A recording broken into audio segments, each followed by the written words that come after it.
سے 3 دعائیں مانگی تو قبول ہو۔ ایک یہ کہ اس کام کی انتہا ہدایت پر ہو، اللہ اسی کو ہدایت عامہ تامہ کے لیے ذریعہ بنا، کسی اور چیز میں لگے بغیر، کسی اور چیز کے اضافے کے بغیر۔ 1993-94 میں کچھ اختلاف ہوئے بڑوں میں، اور یہ شروع سے چلی آ رہی ہے بات، کوئی نہیں صحابہ کا جو اختلاف ہے اس کی ایک حکمت یہ ہے کہ ہمیں اختلاف کرنے کا بھی طریقہ ہے کہ اختلاف کرنا کیسے ہے۔ جو بہت سی حکم میں سے ایک حکمت یہ ہے کہ جو صحابہ میں اختلاف ہوا اور جنگ تک نوبت پہنچی، چونکہ آئندہ امت نے آپس میں اختلاف کرنا تھا، جو فساد تک بھی پہنچنا تھا، اور ان میں اختلاف نہ ہو یہ دعا قبول بھی نہیں ہوئی تھی۔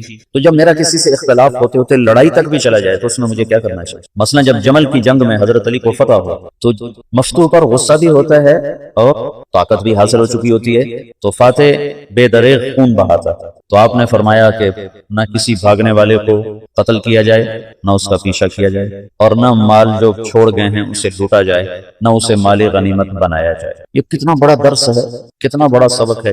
جب 132 ہجری میں بنو عباس غالب آئے، اختلاف میں کیا ہونا چاہیے اس کا بھی عمل موجود ہونا ضروری تھا تاکہ تجاوز کرنے والوں پر حجت قائم کی جا سکے۔ تو یہ جو جنگیں ہیں صحابہ کی آپس میں، یہ ایک درس عظیم ہے دو قوتوں کے آپس میں۔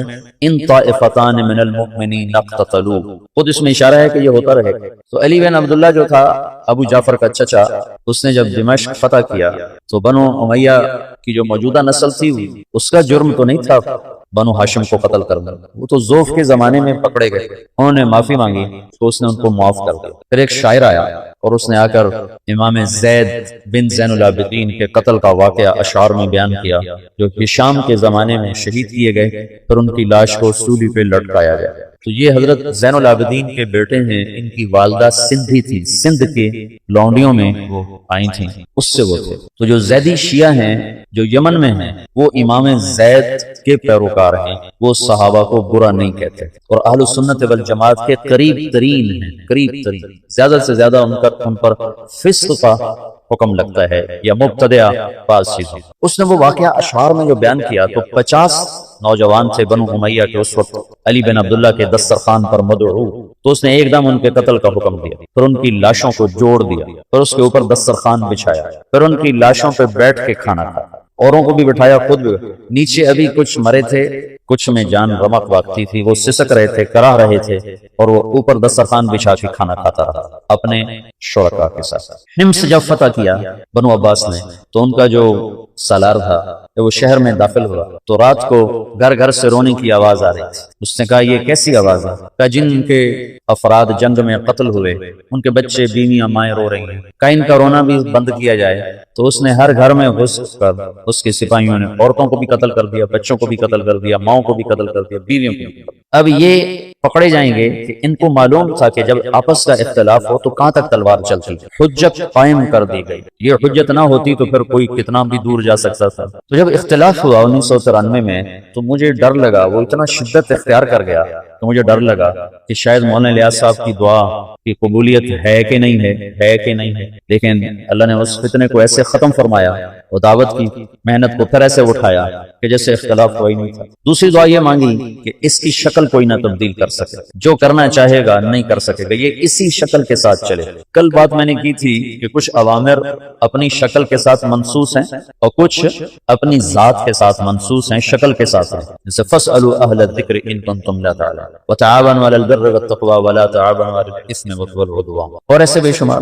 طلب العلم فریضۃ، کیسے کیا جائے؟ شکل موجود ہے۔ ویسے بھی جو لفظ سبیل ہے وہ الف نام کے بغیر ہے، فمن شاء اتخذ الى ربه سبیلا، یہ قرآن میں 2 دفعات ہے۔ ان هذه تذکرہ فمن شاء اتخذ الى ربه سبیلا، ایک دفعہ سورہ مزمل میں ہے اور ایک دفعہ غالباً مدثر میں، نہیں اس میں دہر ہے، سورہ دہر ہے۔ تو سبیل کا جو لفظ ہے یعنی وہ راستہ جو اللہ تک پہنچائے، یعنی وہ جہد۔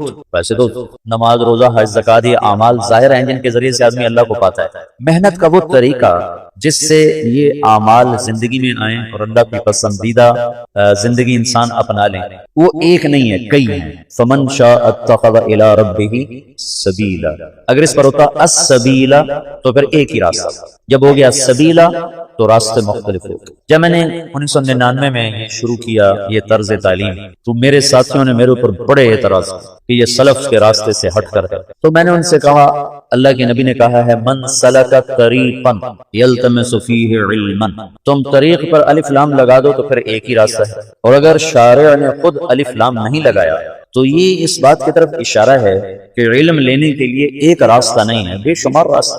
ہاں یہ شرط ہے کہ وہ علم تک پہنچائے، صحیح، یہ شرط ضروری ہے، کہیں اور لے کے چلا جائے تو پھر تو ہلاکت ہے، لیکن اگر وہ علم تک پہنچا رہا ہے تو وہ طریق کے عموم میں داخل ہے۔ من سلک طریقا فمن شاء اتخذ الی ربہ سبیلا، سبیل کا جو عموم ہے اس میں ہر وہ جہد جو اللہ سے ملا دے، قواعد شرعیہ سے ٹکراؤ، اصول دین سے ٹکراؤ، تو وہ سبیل کے عموم میں داخل ہے، عموم میں داخل ہے۔ چونکہ یہاں اجتہاد چلے گا، اجتہاد و استنباط پر نتیجے کے ساتھ مربوط ہوتا ہے کہ اگر وہ نتیجہ دے رہا ہے جس کے لیے یہ اجتہاد کیا گیا تو اس کا مطلب ہے یہ صحیح ہے۔ چند دوائیں ہیں وہ ایک مریض کو کھلائی جاتی ہیں، ان میں سے ایک دوا جب نفع دیتی ہے تو از خود یہ بات متعین ہو جاتی ہے کہ یہی دوا اس کے لیے مفید اور انفع ہے۔ سبیل کا جو عموم ہے اس نے سارے طرق جو اللہ کی طرف پہنچاتے ہیں لنہدینہم سبلنا، ان کا اثبات کر دیا کہ یہ سب راستہ۔ ان تمام سبل میں اللہ نے اپنے نبی سے کہا کہ ان سے کہو ایک سبیل میرا، سبیل نکرہ ہے لیکن اس میں ایک سبیل میرا ہے، وہ تیرا ہونے کی وجہ سے اوروں سے خود بخود ممتاز ہو گیا۔ قل ہذہ سبیلی، ہذہ انگلی رکھو، انگلی رکھو، تلک نہ کرو، ہذہ کے ساتھ اس میں اشارہ قریب ہے نا، انگلی رکھنے سے متعین ہو گیا کہ یہ سبیلی کیا ہے، ادعو الی اللہ، میں اللہ کی طرف بلاتا ہوں۔ ہذہ کلمہ تانیث ہے، اشارہ ہے کہ تبلیغ کا کام الفت و محبت کا ہے، سختی کا نہیں، مناظرے کا نہیں، تحکم کا نہیں، تجبر کا نہیں۔ جیسے تانیث کو، انثى کو، عورت کو محبت سے لیا جائے تو وہ سب کچھ فدا کر دیتی ہے، اور تم فتوے سنا کے بیویوں کو لینا چاہو گے تو اپنا گھر توڑ بیٹھو۔ اگر ہم خامند بن کے دکھاؤ گے کہ ہم خامند ہیں، شریعت یوں کہتی ہے، سجدہ ہوتا تو صرف مجھے ہوتا، تو پھر تم اپنی بیویوں کو باغی بنا دو، اور اگر محبت کے راستے سے لوگے تو سب کچھ قربان۔ تو ذکر و انثى اس میں برابر ہے، لیکن مرد پھر بھی کچھ سختی برداشت کر جاتے ہیں، عورت کا مزاج بہت نازک ہوتا ہے، وہ ذرا بھی سختی برداشت نہیں کر سکتا۔ تو ہذہ میں اشارہ ہے کہ یہ کام الفت و محبت سے چلتا ہے، یہ ڈنڈے سے نہیں چلتا۔ پھر ہذہ سبیلی میں ایک خبر کے ساتھ اظہار فخر بھی ہے کہ اگر تمہیں اپنے راستوں پر فخر ہے تو ہذہ سبیلی، میرا بھی یہ راستہ ہے، یہ میرا راستہ ہے، یہ میرا راستہ ہے، سمجھ لو اس میں لہجے میں اٹھانا، جیسے بڑی گاڑی والا کہتا ہے یہ میری گاڑی ہے، میں ایک مثال دیا کر رہا ہوں، یہ میری گاڑی ہے۔ تمہارے کئیوں کے پاس سائیکل ہیں، تم کہتے ہو یہ میرا سائیکل ہے، کہتے ہو، تم تو ویسے ہی تواضع میں مر جاتے ہو، یہ سائیکل ہے، چہرے پر بھی تواضع آ جاتا ہے۔ ہذہ سبیلی، اس میں ایک اظہار فخر ہے کہ کہو میرے نبی یہ ہے میرا راستہ، ادعو الی اللہ۔ تو سبل سبیلا میں ایک سبیل اللہ کے نبی کا ہو گیا تو اپنے آپ ممتاز ہو گیا، اپنے آپ اونچا ہو گیا۔ اعلیٰ بصیرت، اس راستے کی سواری کیا ہے، بصیرت، پیسہ نہیں، ڈگری نہیں، سند نہیں، بصیرت، شکل و صورت نہیں، بصیرت۔ بصیرت صفات کے مجموعے کا نام ہے، اس کا کوئی ایک مطلب نہیں کہا جا سکتا۔ بیگ اٹھا لو بھائی، بیگ ہے، کہتے بھائی بیگ اٹھا لو تو خالی بیگ مراد ہے یا اس میں چیزیں بھی ہیں؟ خالی بیگ کو لے کر کیا کرو گے چلے میں، بھائی ایک بیگ بھی ساتھ لے لو، ہم کہتے ہیں بھائی ایک بیگ لے لو تو بیگ سے مراد ہے کہ خالی بیگ اٹھا کے چل پڑو، بیگ کے لفظ میں ساری چیزیں آ گئیں خالی بیگ کہنے سے۔ بصیرت یہ 6 نمبر کا مجموعہ بصیرت، یہ 6 صفات اور جتنی صفات ایمان ہیں ان سب کے مجموعے پر بصیرت کا لفظ میرے خیال میں آنا چاہیے، علی بصیرت، کہ اس راہ کا جو مسافر ہے اس کی سواری پیسہ نہیں، ڈگری نہیں، اس کی سواری صفات ایمان۔ پھر یا رسول اللہ آپ اکیلے ہو گئے؟ نہیں اکیلے نہیں، امت کو شریک کرنے کے لیے آنا کا اضافہ ہے۔ آنا جیسے ریلوے انجن آ کر ڈبوں کو پکڑتا ہے، اس میں ایک ہک لگا ہوتا ہے، وہ اگر ایسے ڈبوں میں فٹ ہوتا ہے اور سارے ڈبوں کو کھینچ کے کراچی لے جاتا ہے، تو یہ آنا وہ ہک ہے جو ایسے آ کے پوری امت کے ڈبوں میں پھنسا ہے۔ وَمَنِ اتَّبَعَنِي، جو میرے اتباع ہیں، اور جو یہ کہتے ہیں ہم اتباع محمد صلی اللہ علیہ وسلم ہیں، ان کا کام بھی دعوت الی اللہ ہے۔ وَمَنِ اتَّبَعَنِي، اکیلا نہیں ہوں، میرے ساتھ میری امت شریک۔ وَسُبْحَانَ اللَّهِ، پہلے اللہ یہاں لے گیا داعی کو، دعوت جیسا کام ہی کوئی، دعوت جیسی جہد ہی کوئی، کہ یہ نبیوں کا اور نبیوں میں آخری نبی کا بطور فخر و تباہی یتباہا بہی، بطور تشکر اور تفاخر ہے کہ اللہ نے مجھے یہ عزت والا کام دیا، تو کہیں میں بھی اپنے آپ میں عجب میں مبتلا نہ ہو جاؤں، تو وسبحان اللہ، وسبحان اللہ۔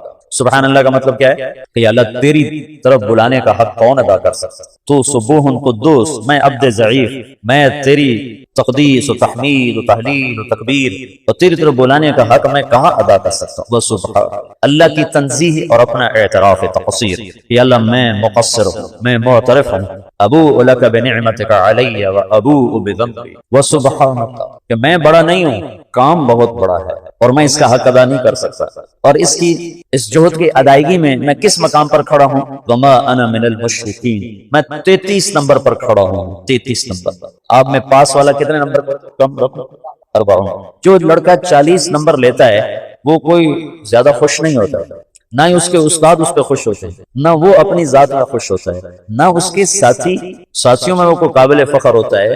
ہمارے اسکولوں میں 33 نمبر ہوتے ہیں، 33 نمبر والا ایسا پاس ہوتا ہے کہ اسے پاس ہونے کی مبارکی نہیں دے سکتے، بھائی مبارک ہو آپ پاس ہو، کہتا ہے کہ پاس ہو بس ایویں ہی ہو، نہ اس کو خوشی ہوتی ہے کہ میں پاس ہوں اور نہ اس کے اہل کو خوشی ہوتی ہے کہ ہمارا بچہ پاس ہو گیا ہے، لیکن فیل ہونے کا عیب اسے نہیں دیا جا سکتا، فیل ہونے کا تانا اسے نہیں دیا جا سکتا، فیل ہونے کا عیب اس پر نہیں لگایا جا سکتا۔ تو وما انا من المشرکین میں کیا ہے کہ میرے پاس آخری درجہ ہے کہ میں شرک نہیں کرتا، میں شرک سے پاک ہوں، باقی میں مقصر ہوں۔ یہ آخری دو جملے بہت خوبصورت انداز میں یوں برابر کر دیتے ہیں۔ اوپر والا حصہ بہت اونچا تھا تو اس کو نیچے لانے میں اللہ نے دو جملوں کے ساتھ تم اپنی ہستی نہ بھولنا، اپنی حیثیت اوقات نہ بھولنا، تم تو یہ کہو وما انا من المشرکین کہ یا اللہ میرے پاس آخری درجہ ہے کہ میں شرک نہیں کرتا۔ ایک چودھری حاکم علی تھا چونیا کا، ہماری جماعت گئی چونیا، تو لوگوں نے کہا اگر چودھری حاکم کو تبلیغ کرو تو پھر ہم جانے تبلیغ کا کام کوئی کام ہے۔ چودھری حاکم وہاں کا بڑا ذمہ دار اور ڈاکو رکھے ہوئے، چور رکھے ہوئے، چوریاں کروانیاں، ڈاکے ڈلوانے، زمینوں پہ قبضے، جائیدادوں پہ قبضے، ایسا جماعت بھیجی، انہوں نے پتہ نہیں کیا اس سے بات کی، وہ تیار ہو کے آیا، 6 فٹ سے زیادہ اس کا قد اور یہاں اس کا جسم، وہ بڑی بڑی مونچھیں، کھلا کرتا، کھلا تہمد اس نے پہنا ہوا، تو مسجد میں اس کو لے کر آیا۔ تو مغرب کے بعد بیان تھا تو مغرب سے پہلے وہ آیا، تو ایک طرف ہو کر میں اس کے ساتھ بیٹھا، تھوڑی اس سے بات شروع، میری بات سننے کے بعد غالباً اس کو کوئی ندامت ہوئی دل میں، تو مجھ سے کہنے لگا مولوی صاحب وما انا من المشرکین، اس کو ایک واقعہ سے مزید واضح کرنے کی کوشش کر رہا ہوں۔ تو بڑے افسوس کے ساتھ کہنے لگا مولوی صاحب ایک میں شرک کوئی نہیں کیتا، باقی ہر عیب کر چھڑے، باقی ہر عیب کر چھڑے، ایک شرک کوئی نہیں کیتا، کوئی ساڑھی بھی بخشش ہے، کوئی ساڑھی بھی بخشش ہے۔ وما انا من المشرکین کی جو کیفیت میں ہوتا ہے وہ متواضع ہوتا ہے، وہ جھکا ہوا ہوتا ہے، وہ پسا ہوا ہوتا ہے، وہ فخر نہیں کرتا ہے۔ تو سبل بے شمار، سبیل عام ہے، صرف اتنی شرط ہے اصول دین، اصول شریعت سے ٹکراؤ نہ ہو اور وہ اللہ تک پہنچائے، تو وہ سبیل کے عموم میں داخل ہے۔ ان میں ایک سبیل اللہ کے نبی کا ہے، ہذہ سبیلی ادعو الی اللہ، میں اللہ کی طرف بلاتا ہوں، میں اللہ کی طرف بلاتا ہوں۔ تو اب کیسے بلایا جائے یہ متعین نہیں تھا، کیسے بلایا جائے؟ ادعو الی ربک انک علی ھدی مستقیم، ادعو الی سبیل ربک انک علی ھدی مستقیم، ادعو الی ربک، ادعو الی سبیل ربک بالحکمۃ والموعظۃ الحسنۃ وجادلھم باللتی ہی احسن۔ کیسے کیا جائے؟ تو اللہ تعالیٰ نے مولانا الیاس صاحب پر ایک راستہ کھولا، ایک ترتیب کھولی، پھر اس کا نفع لوگوں نے دیکھا اور تاحال دیکھا اور مسلسل دیکھا۔ تو جب کوئی مؤسس کوئی چیز کو تاسیس کرتا ہے تو جانے کے بعد اس میں کانٹ چھانٹ ہونا شروع ہو جاتا ہے، اس میں بہت سی تبدیلی آ جاتی ہے۔ تو مولانا الیاس صاحب کو یہ ڈر تھا کہ اس میں کوئی مجتہد نہ آ جائے، مجتہد نہ آ جائے، تو ایک دعا یہ مانگی کہ یا اللہ اس میں کوئی تبدیلی نہ کر سکے۔ تو یہ دعا قبول ہوئی اور کہا کہ اس میں جو تبدیلی کرنا چاہے گا ہو نہیں سکے۔ سب سے پہلے اس کی کوشش ہوئی مولانا یوسف صاحب کے، مولانا الیاس صاحب کے انتقال کے ساتھ ہی مولانا علی میاں رحمۃ اللہ علیہ جیسے علم کے پہاڑ، مولانا منظور عمانی صاحب رحمۃ اللہ علیہ جیسے علم کے پہاڑ، دونوں حضرات کی میں نے زیارت کی ہے اور اللہ گواہ ہے جتنے بڑے وہ علم میں تھے اتنے ہی بڑے وہ تواضع میں تھے، ان کے چہرے پر ہی تواضع تھا۔ اچھا جس نے حضرت رائے پوری کی صحبت اٹھائی ہے اس کے اندر تواضع ایک وصف خاص بن کے ابھرا ہے۔ جب میں نے مولانا علی میاں کو دیکھا تو میں حیران ہو گیا، میں نے کہا یہ آدمی ہے جس کی دھوم سارے عالم میں مچی ہوئی۔ اگر مجھے کوئی بتاتا نہیں کہ یہ ہیں ابو الحسن علی تو میں کہتا ہے کوئی باہر سے دکاندار اٹھ کے آیا بیٹھا ہے کمرے میں۔ اتنا مطلب چہرے پر ہی ایسی تواضع، ایک آنکھ ان کی ضائع ہو گئی تھی پڑھ کے۔ تو یہ اتنے بڑے لوگ تھے اور مولانا یوسف صاحب رحمۃ اللہ ان کے مقابلے میں بہت چھوٹے تھے، عمر کے لحاظ سے نہیں، علم کے لحاظ سے۔ تو ان دونوں حضرات نے کہا یوں ہونا چاہیے، یوں ہونا چاہیے، یوں ہونا چاہیے، جہاں مولانا الیاس صاحب چھوڑ کر گئے ویسے ہی چلے گئے۔ تو یہ حضرات الگ ہو، ان کے الگ ہونے پر لکھنؤ میں کام رک گیا ایک عرصے کے لیے۔ ان حضرات نے منع کر دیا، نظام الدین خط لکھ دیا کہ یہاں جماعتیں نہ بھیجیں، ہم خود جماعتیں بھیجیں۔ پھر میں نے کل آپ کو سر بتایا تھا، یاد ہے نا، مولانا عبدالباری ندوی کی بات بتائی، یوسف کی بات چل رہی ہے، ہماری کیوں نہیں چل رہی؟ تو مولانا منظور نعمانی نے تو پھر واپسی کر لیا، رجوع کر لیا اور تائید بھی، اور اپنی تصانیف میں بھی اس کا تذکرہ کیا۔ اپنے یہاں تشریف لائے تھے، یہ جو کچہری بازار کی مسجد میں تشریف لائے اور بیان کیا۔ اس بیان میں لانے والے دونوں کو جماعت اسلامی والے مفتی سعود الدین کاکا خیل رحمۃ اللہ علیہ، بڑے نیک بزرگ تھے یہاں، یہ اس کے یہ جو ہماری کچہری بازار کی مسجد ہے، جماعت اسلامی کے بڑے سرگرم آدمی تھے، بہت بہت بہت نیک آدمی، وہ لائے تھے۔ تو انہوں نے سارا بیان تبلیغ پہ کیا، سارا بیان کہ بھائی میں نے تو نماز بھی تبلیغی جماعت سے سیکھی، میں آج تک بھول نہیں سکتا کہ منظور نعمانی کہہ رہا ہے بھائی میں نے تو نماز کی تبلیغ والوں سے سیکھی، میں التحیات للہ والصلوات والطیبات والسلام علیک ایھا النبی ورحمۃ اللہ وبرکاتہ پڑھا کرتا تھا۔ تو ہمارا مذاکرہ ہو رہا تھا نماز کا، تو ایک ان پڑھ میواتی بیٹھا ہوا تھا، اس نے سنا تو اس نے مجھے کہا مولوی صاحب یوں نہیں پڑھتے، یوں پڑھتے ہیں التحیات للہ والصلوات والطیبات السلام علیک ایھا النبی ورحمۃ اللہ وبرکاتہ۔ مولوی صاحب ناراض نہ ہونا، یہ الف نہیں پڑھا جاتا جب اس کو اکٹھا پڑھتے ہیں، ہاں جب یہاں ٹھہر جاؤ تو پھر السلام علیکم پڑھتے ہیں، لیکن اگر اکٹھا پڑھیں تو الف نہیں پڑھا جاتا۔ کہا بھائی میں نے تو نماز کی تبلیغ والوں سے سیکھی۔ کہہ سکتے ہو تم تو بھی مولوی بھی نہیں، ویسے علامہ تو تم بنے ہوئے ہو، ہم علماء، ہم علماء۔ کہ بھائی میں نے تو نماز بھی تبلیغی جماعت میں سیکھی، انہوں نے مجھے التحیات پڑھنے سکھائی، ان کا رجوع ہو گیا تھا۔ لیکن مولا علی میں رحمت اللہ علیہ بعد میں زبانی تو تعریف توصیف کے کلمات فرماتے تھے، لیکن کسی کتاب میں انہوں نے کوئی اشارہ نہیں کیا، اور وہ جب انہوں نے بیرون ملک میں تبلیغ کے اثرات دیکھے تو پھر جا کر ان کا دل نرم ہوا۔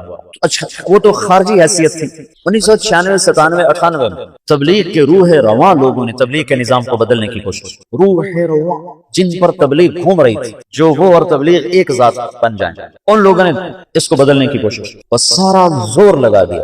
تو پھر مجھے مولانا الیاس صاحب کی یہ بات یاد آئی کہ یہ کام میں کوئی تبدیلی کرنا چاہے گا تو ہو نہیں سکے۔ تو میں نے کہا اب تو ہو رہی ہے، اب تو امیر کارواں خود کر رہا ہے، اب کیسے نہیں ہوگی؟ اوہو، لیکن جیسے سپرنگ ہوتا ہے اس کو جتنا کھینچو جب چھوڑو تو پھر واپس اپنی جگہ پہ چلا جاتا ہے۔ تو 5-6 سال 96 97 98 99 2000 5 برس مسلسل پورا زور لگا کہ اس میں کچھ تبدیلی کی جائے، اجتہاد کیا جائے، یہ ٹھیک نہیں، یہ ٹھیک نہیں، یہ کیوں جائے، یہ کیا جائے، یہ کیا جائے، اور کرنے والے اعلیٰ سطح کا۔ تو وہ اس بندے الیاس کی دعا قبول تھی، اس کو اللہ نے اسی نہج پر رکھا تو وہی گشت ہے، وہی تعلیم ہے، وہی بیان ہے۔ اور تیسرا یہ فرمایا وجہ اس کی ہے کہ جب تک اللہ تعالیٰ کی طرف سے نفع کی شکلیں قائم ہوتی رہتی ہیں تو انہی کو بڑھایا جاتا ہے۔ نظام الدین سہالوی صاحب کا انتقال ہوا تھا 1747۔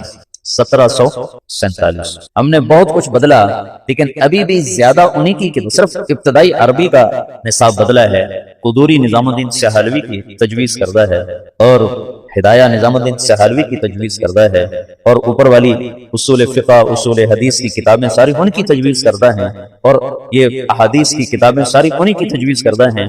1747 1847 1947 2010 کوئی 250 برس گزر چکے ہیں، اس شخص کی تجویز کو اللہ نے پسند کیا اور اسی پر بنیاد بنتی جا رہی ہے۔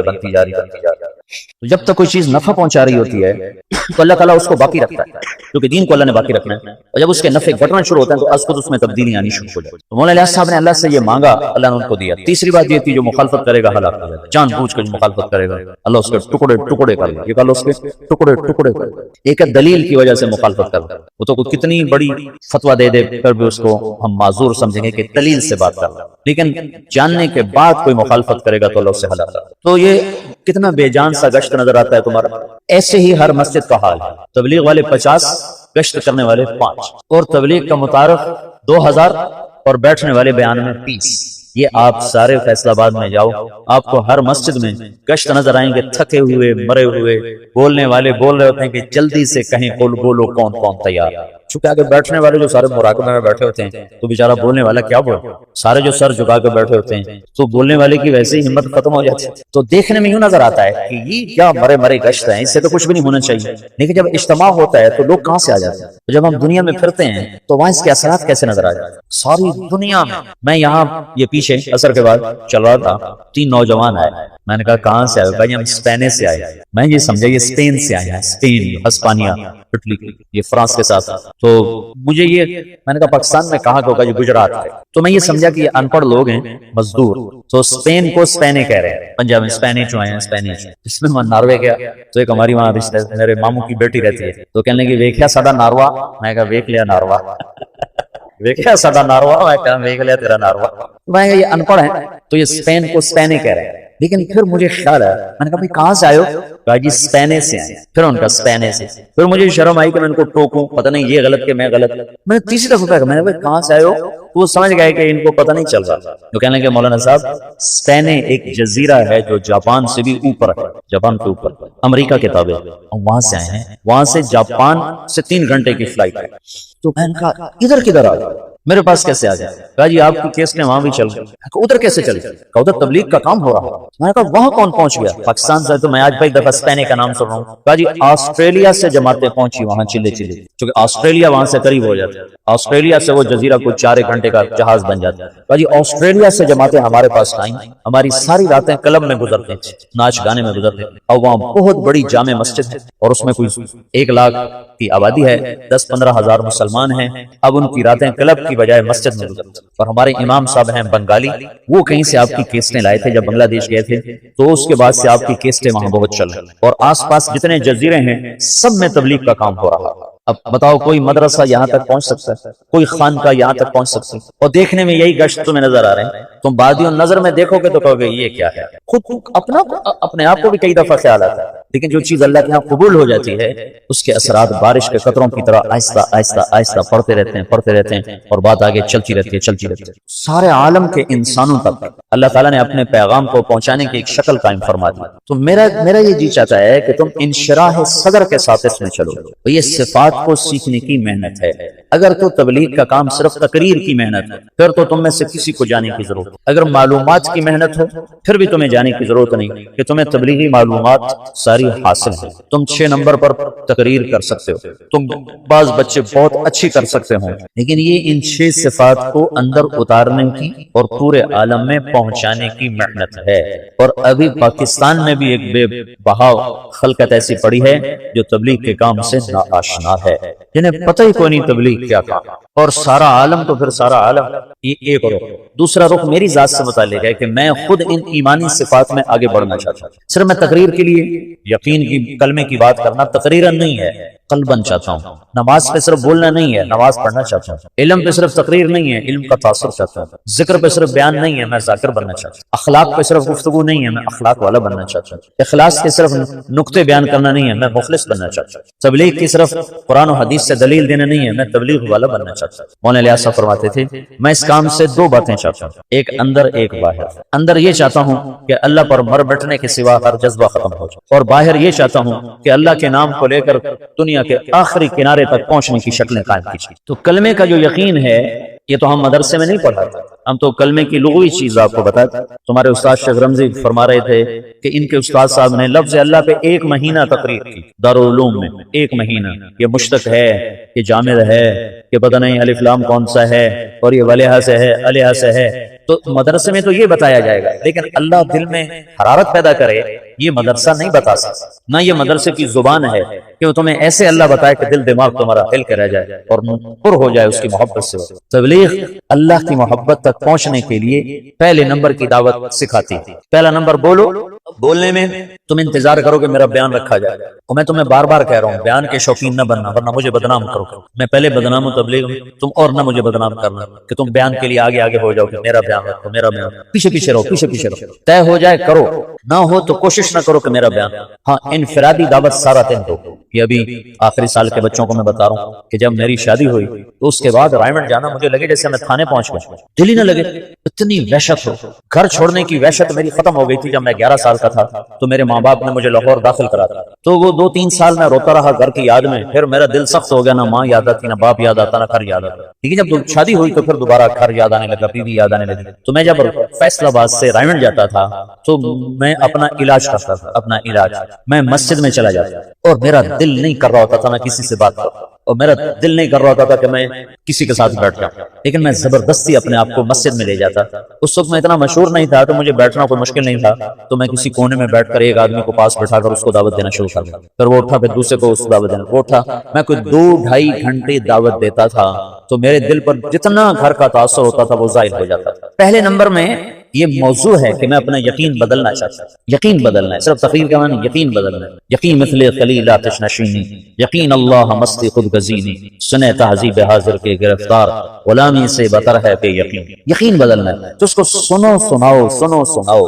جب بیان ہو تو بیان بھی کر دو، لیکن بیان کی تمنا نہ کرو، خدمت کی تمنا کرو گا، مجھے لگاؤ، چاہے روز لگاؤ۔ جب میں ایسا مشہور نہیں تھا تو میں خدمت کرتا تھا، عمومی گشت میں ضرور جاتا تھا، جب تک لوگوں نے مجھے تنگ کرنا نہیں شروع کیا میں عمومی گشت میں نے نہیں چھوڑا۔ وہ پھر یوں ہونے لگا کہ میں گشت میں نکلتا تو 50 آدمی صرف مجھے دیکھنے کے لیے ساتھ چل پڑتے، تو پھر مجھے مجبوراً عمومی گشت چھوڑنا پڑا، ورنہ میں نے گشت نہیں چھوڑا۔ تبلیغ کا کام بولنے میں جلدی آ جاتا ہے، کرنے میں جلدی آ جاتا ہے، کرنے میں جلدی آ جاتا ہے۔ تو لوگ سمجھتے ہیں ہمیں تبلیغ آ گئی ہے، مرتے دم تک جاہل بنا دو اور محنت کرو، کوشش کرو۔ یہ میرے ساتھ چلے میں سے مدرسے کے بچے، ایک احترام تھا اور کون تھا، نہیں میرے چلے جب میں نے چلے لگا، کچھ تلمبے کے تھے، تلمبا جو مدرسہ ہے اس کے تھے، تو ہم گئے پاک پتن میں، آج تک کبھی کوئی نقد آدمی لے کر نہیں آیا، اور ہم وہاں سے 70 آدمی چلے کے لے کر آئے، تو سارے رائمنڈ والے حیران پریشان ہو گئے، انہیں خیال ہے کہ شاید جھوٹ بول اتنا مبالغہ کر کہ نقد سال والے اور نقد چلے والے، 3 چلے والے۔